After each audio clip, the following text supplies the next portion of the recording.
안녕하세요. 변한의원의 변결원자입니다.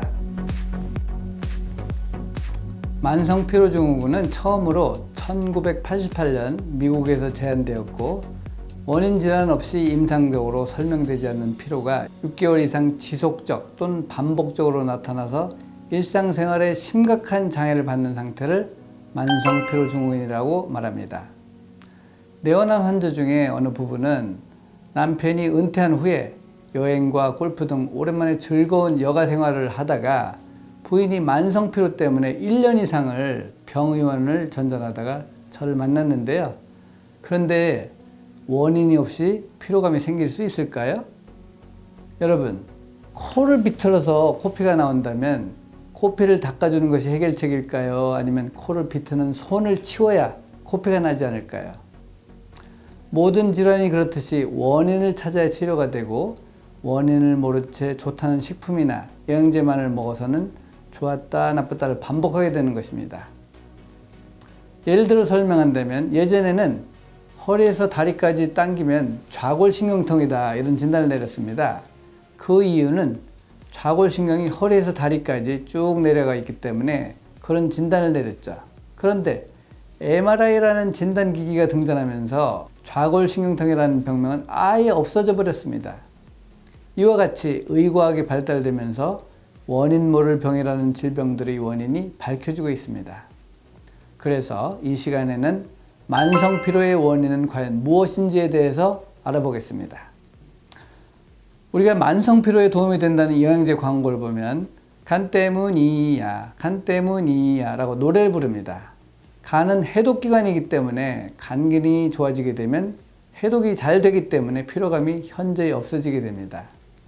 흔히 울금이나 강황 이런 식품들이 간의 해독을 돕는 대표적인 식품인데 이런 식품을 밥을 지을 때 조금씩 넣어서 먹는 이유가 간 해독과 관련되어 먹는 것입니다.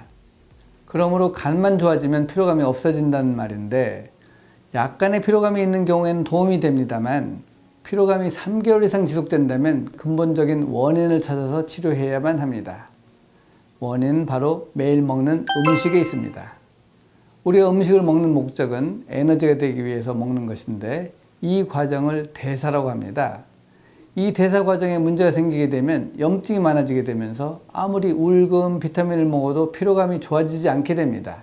즉, 대사가 잘 되는 사람은 과로하고 과음하고 과식하고 스트레스를 받아도 자고 일어나면 해결이 됩니다만 대사 장애가 있는 사람은 소식하고 규칙적인 생활하고 건강식품 먹고 술, 담배를 하지 않아도 늘 피곤하고 염증에 시달리게 됩니다.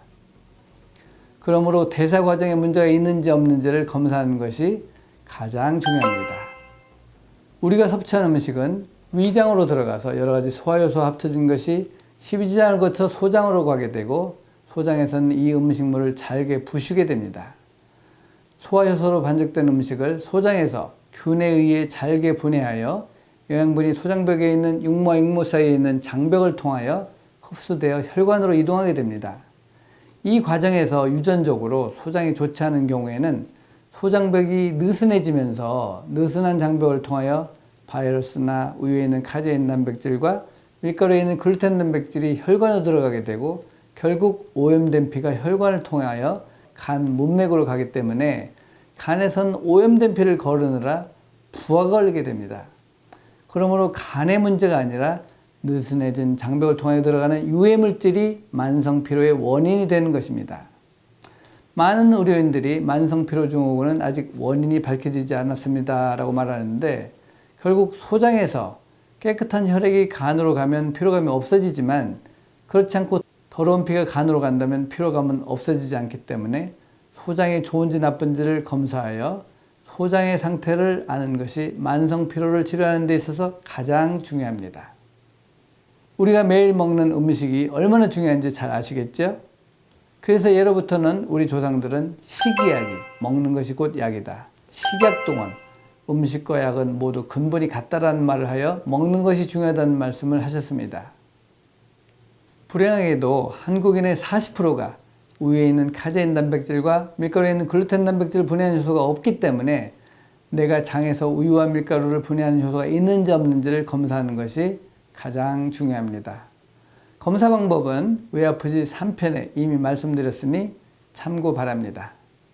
이제 장애 기능이 만성 피로의 원인이 된다는 사실을 잘 인지하셨으리라 생각됩니다.